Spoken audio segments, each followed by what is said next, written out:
Peggy 18.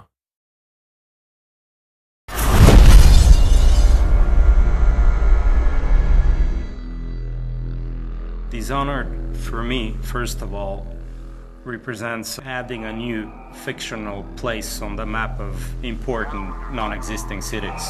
I draw and I paint, and I was an industrial designer, so technically I was formed to reproduce things that don't exist in a very realistic way. And my tools are mainly light, architecture, and composition. So science fiction cities are my specialty.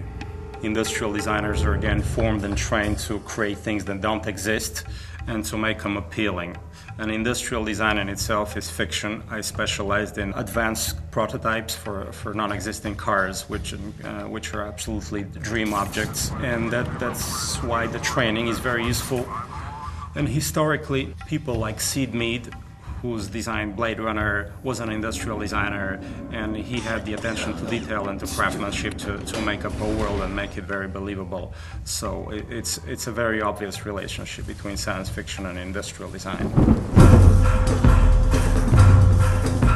So in Dishonored, you play a supernatural assassin in a steampunk city called Dunwall. And the game has what I would describe as a non-photorealistic art style, led by Sebastian Maton and Victor Antonov. When we first started the project, Raph and I kept saying, this is London 1666. It was the last year of the plague and the year of the Great Fire. The city of London at that point is pivotal to the world and pivotal to history. The early creative influences were historical architectural pictures of London and maps of London. Start with a location. Where is this taking place? All kinds of representations from different artists, painters, photographers, and filmmakers. As a visual designer, Victor works kind of like a historian. He really proceeds with what-ifs scenarios. So, okay, what if instead there was this event happen in history? We looked at specific rooftops, specific smokestacks, and facade ornaments that were very specific only to London and to no other city. When the first design come back is that it looks very real, even though it's not, but it's kind of believable because our brain kind of processes it in a way which just looks like, oh wow, that looks like a place that could exist. And that's why I think his methodology is so powerful to people. On a étudié en gros les fogs, la nuit, la pluie, les skies qui sont très bas en fait et qui pèsent sur l'expérience du joueur. C'était vraiment une approche qu'on avait de ne pas faire un jeu où il fait soleil, très beau. C'est comment infiltrer la lumière, donc c'est tout ce qu'on a étudié en allant à Londres. Et ensuite pour le retranscrire dans le jeu, il a fallu faire un petit peu de développement technique pour essayer de modifier la façon dont réagit la lumière avec les éléments du jeu vidéo, c'est-à-dire dans le brouillard, si on peut faire des haze et faire bloomer nos lights. C'est un bon setup pour un jeu vidéo et c'est une ville qui comporte une rivière, donc c'était très important pour nous, pour les missions qu'on fait dans notre jeu. En fait, on n'a pas l'approche classique du jeu vidéo. On a vraiment voulu revenir à des bases classiques d'art pur, c'est-à-dire les références qu'on a, elles n'ont rien à voir avec... on ne fait pas de recherche sur Google, on ne cherche pas à faire de choses génériques, on veut vraiment créer quelque chose d'unique.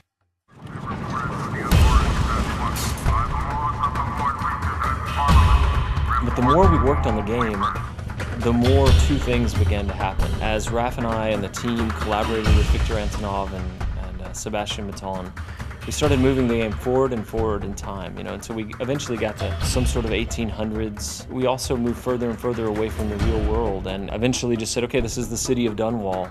We were somewhere in this time period where there's a lot of technology, but there's a lot of mechanical technology going on. So we based everything on suspension, steam, and basic fuel. We wanted to bring some rock and roll into that and some modern elements. So we started adding more science fiction element, pulling it forward in time and including technologies from probably mid-19th century. So this was just one foundation, one layer. Up on this layer we built what happened to the city 30 years later, 70 years later, etc. Technology and the machines in Dishonored have a specific narrative function. They tell the story of the ruler of the country who has a flair for industrial design and progress. So he's building bridges and buildings and fences and devices to modernize the city and to crush and oppress people as well.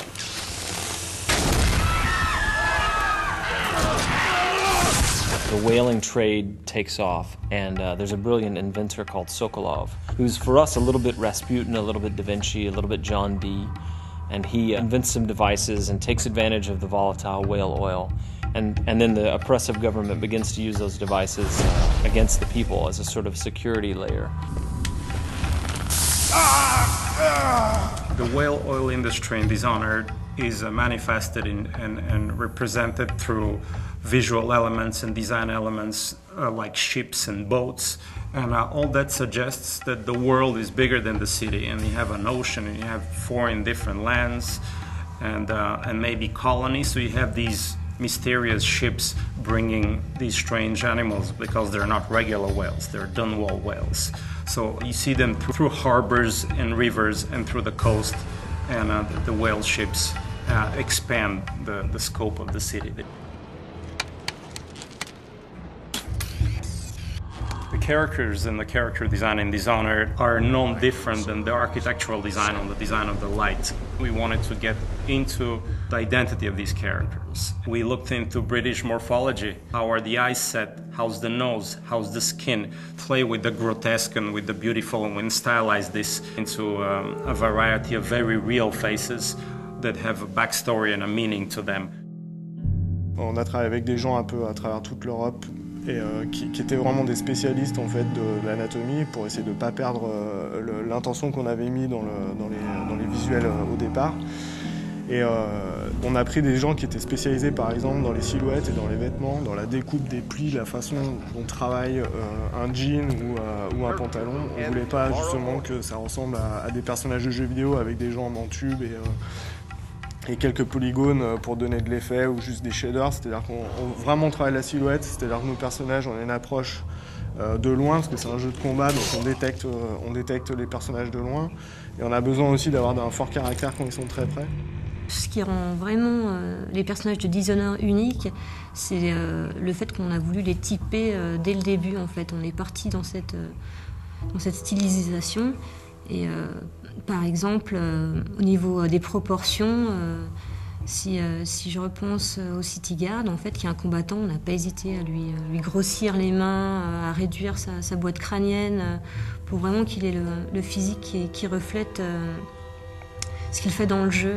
Et à l'opposé, on a par exemple les aristocrates qui sont beaucoup plus élancés, avec des fronts plus hauts, qui sont assez hautains, en fait, qui ont des visages vraiment durs. Ensuite, la deuxième approche, en fait, c'est de les passer en modélisation, en 3D pour le jeu. Et le but, c'est de ne pas perdre l'essence qu'on a dans la peinture, parce que c'était carrément de la peinture qu'on avait, c'était pas juste des croquis. Et garder ça en 3D. Donc là, la contrainte, c'était plutôt technique, c'est comment garder quelque chose un peu de vivant et pas de tout générique, tout lisse. En fait, ce travail de stylisation qu'on a réalisé sur nos personnages, on a aussi voulu l'appliquer sur nos animaux. C'est pas des animaux qu'on a l'habitude de voir, ils sont vraiment particuliers.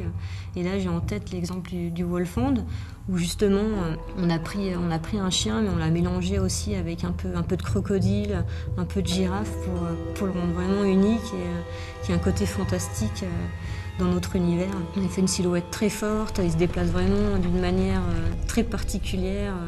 C'est pas un chien qu'on pourrait croiser dans la rue tous les jours.